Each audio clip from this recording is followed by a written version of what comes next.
jullit bu góor ak bu jigéen weer waa ngi ñëw jëm si ci yéen nañ farlu gaaw jublu ci yéen làq nga neel ni Ramadan lay farata nga matale la cey sunna nga ràññale loo ci xamul bul jëllale leerlul ci weer wi Ramadan say kàddu it rafetalal sa jaamu gi na nga matal saw yaramit nang ko yiwal ci barke weeru Ramadan. asalaamaaleykum wa rahmatullah. guddig ñetteel gi ci weeru koor ku ci julli juróom-benn rakaa ginnaaw faatixa rakaa bu ci ne inna antallaahu ak suuratul kaafiruun lu ci ne ñeenti yoon daan na mel ne ku goreel junniy jaam ak jox ndogu junniy ñu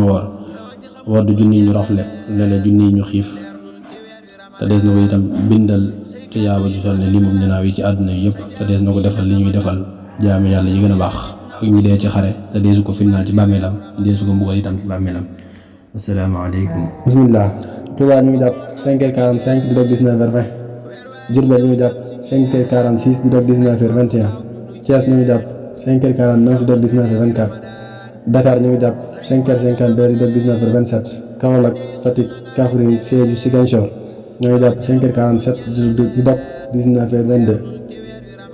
Saint-Louis Louga ñu ngi jàpp 5h43 di doog 19h18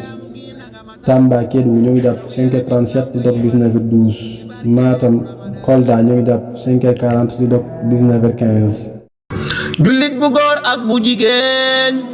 weer waa ngi ñëw jëm si ci yéen nañ farlu gaaw jublu ci yéen làq nga neel ni Ramadan